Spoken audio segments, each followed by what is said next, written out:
কলকাতায় হলুদ ট্যাক্সি, ধরা যাক আপনি যাবেন টালিগঞ্জ থেকে ধর্মতলা, চেয়ে বসলো 500 টাকা, মাথা আপনার গরম হয়ে গেল ট্যাক্সি চালকের বিরুদ্ধে। কি কলকাতায় হলুদ ট্যাক্সি মানেই তো এই গল্প, তাই না? কিন্তু কখনো ভেবে দেখেছেন এই ট্যাক্সির রং হলুদ কেন?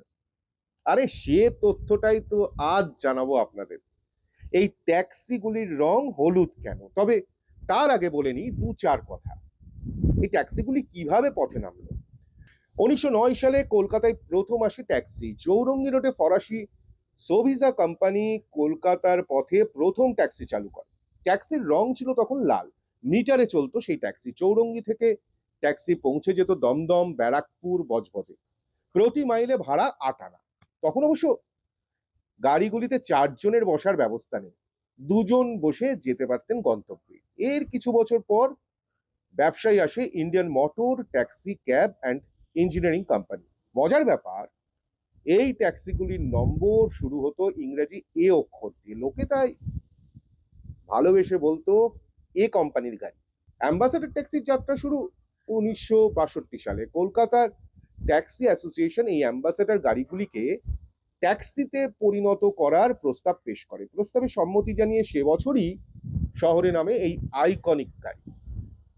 বাংলার হিন্দ মোটরে এই গাড়ি অ্যাসেম্বল করা হতো। রাস্তায় নামার কিছু বছরের মধ্যে কলকাতায় সবার কাছে জনপ্রিয় হয়ে উঠলো এই ট্যাক্সিগুলি। প্রথমে রং ছিল কালো ও হলুদ। কালো ট্যাক্সি শুধু শহরের মধ্যেই থাকতো, আর হলুদ ট্যাক্সি চলে যেত শহর থেকে দূরে। তারপর ধীরে ধীরে হারিয়ে গেল কালো রঙের গাড়িগুলি। এবার আসা যাক মূল কথায়, কেন হলুদ হয়েছিল কলকাতার ট্যাক্সি। এর কারণ খুঁজতে আমাদের যেতে হবে সুদূর শিকাগো শহরে। আরে সেই যে শহর যেখানে স্বামী বিবেকানন্দ বক্তব্য রেখে পৃথিবীর মন জয় করলেন, সেই শহরে 1915 সালে সেখানে জন হার্টস নামে এক ব্যবসায়ী একটি গাড়ি প্রস্তুতকারী সংস্থা চালু করেন। জন একটি সমীক্ষাও করান ট্যাক্সির কোন রং হওয়া উচিত। সেই সমীক্ষাতেই উঠে আসে হলুদ রংটি দেওয়ার কথা। কেন হলুদ রং?